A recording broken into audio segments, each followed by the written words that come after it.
ഫിലിസൈഡ് എന്ന് പറയുന്നത് സ്വന്തം അമ്മ കുട്ടിയെ കൊന്നുകളയുന്നൊരു സാഹചര്യമാണ്. ഇത്തരം ഫിലിസൈഡ്സ് അല്ലെങ്കിൽ ഇത്തരം കുറ്റകൃത്യം സാധാരണഗതിയിൽ ഉണ്ടാകുന്നതിന് 5 സാഹചര്യങ്ങളുണ്ട്. ഒന്നെന്ന് പറയുന്നത് അൺവാണ്ടഡ് പ്രഗ്നൻസി, അതായത് കുട്ടി വേണ്ടാതെ ജനിക്കുന്നത്.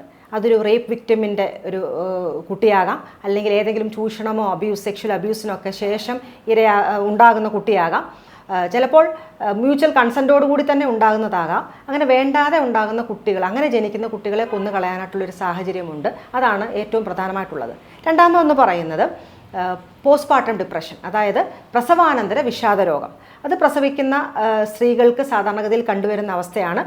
സ്ത്രീകളിൽ വിഷാദരോഗം ഉണ്ടായിട്ട്, അതായത് ഗർഭിണിയായ സ്ത്രീ പ്രസവിച്ച് കഴിയുമ്പോൾ വിഷാദരോഗം മൂർച്ഛിച്ച് കഴിയുമ്പോൾ അവർക്ക് തന്നെ സ്വയം ജീവിക്കേണ്ട എന്നൊരു തോന്നൽ വരും. അപ്പോൾ ഇത്തരം തോന്നൽ വരുമ്പോൾ, അവർക്ക് തന്നെ മരിച്ചു കളയണമെന്ന് തോന്നൽ വരുമ്പോൾ കുട്ടി മറ്റുള്ളവർക്കൊരു ബാധ്യതയായി മാറാൻ സാധ്യതയുണ്ട് എന്ന ചിന്താധാരയിൽ കുട്ടിയെ എന്നാൽ കൊന്നു കളഞ്ഞിട്ട് ഞാനും മരിക്കാം എന്നുള്ള ഒരു ചിന്തയിലേക്ക് അവരെത്തിപ്പെടും. അപ്പം അങ്ങനെയുള്ള അമ്മമാർ കുട്ടികളെ കൊന്നു കളഞ്ഞിട്ട് സ്വയം ആത്മഹത്യ ചെയ്യാനുള്ളൊരു സാധ്യതയുണ്ട്. അതാണ് രണ്ടാമത്തേത്.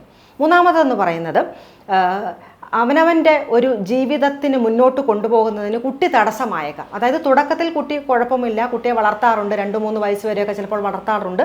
അത് കഴിയുമ്പോൾ മറ്റിതര ബന്ധങ്ങളിലൊക്കെയും പെട്ട് കഴിയുമ്പോൾ മുന്നോട്ടുള്ള ജീവിതത്തിന് കുട്ടി തടസ്സമാണ് എന്ന് തോന്നിക്കഴിയുമ്പോൾ ആ ഒരു മാർഗ തടസ്സം മാറ്റുക എന്നുള്ള നിലയിൽ കുട്ടിയെ കൊല്ലുന്ന ഒരു സാഹചര്യം ഉണ്ടാകാറുണ്ട്. നാലാമത്തെന്ന് പറഞ്ഞാൽ വ്യക്തിത്വ വൈകല്യമാണ്. ഇപ്പോൾ ബോർഡർലൈൻ പേഴ്സണാലിറ്റി, അല്ലെങ്കിൽ narcissistic personality, anti social personality, ഇങ്ങനെയുള്ളവർക്ക് ഗിൽറ്റ് ഫീലിംഗ് വളരെയധികം കുറവാണ്. പ്രത്യേകിച്ചും ആൻറ്റി സോഷ്യൽ പേഴ്സണാലിറ്റി ഉള്ളവർക്ക് ക്രിമിനൽ മനോഭാവം അവരുടെ ഉള്ളിൽ ഉണ്ടാകാനുള്ളൊരു സാധ്യതയുണ്ട്. അപ്പോൾ അങ്ങനെയുള്ളവരും കുട്ടികളെ കൊന്നുകളയാനുള്ളൊരു സാധ്യതയുണ്ട്. അഞ്ചാമത്തെന്ന് പറയുന്നത് പങ്കാളിയോടുള്ള വൈരാഗ്യം. പ്രത്യേകിച്ചും കോടതിയിൽ കേസൊക്കെ നടക്കുമ്പോൾ, ഡിവോഴ്സ് കേസ് നടക്കുമ്പോൾ കൊച്ചിൻ്റെ കസ്റ്റോഡിയൻ അവരുടെ ഓപ്പോസിറ്റ് പാർട്ട്ണറിന് ലഭിക്കുകയാണെന്നുണ്ടെങ്കിൽ താൻ തോറ്റുപോയി എന്നുള്ളൊരു ചിന്തയിൽ പങ്കാളിയെ തോൽപ്പിക്കുന്നതിനായിട്ട് എനിക്കില്ലെങ്കിൽ അവർക്കും വേണ്ട, അല്ലെങ്കിൽ ആ ആളിനും വേണ്ട എന്നുള്ളൊരു ചിന്താധാരയിൽ കുഞ്ഞുങ്ങളെ കൊന്നുകളയാനുള്ള സാധ്യതയുണ്ട്. ഇങ്ങനെ വ്യത്യസ്തമായ 5 കാരണങ്ങളാണ് സാധാരണഗതിയിൽ ഫിലിസൈഡിന് പറയപ്പെടുന്നത്.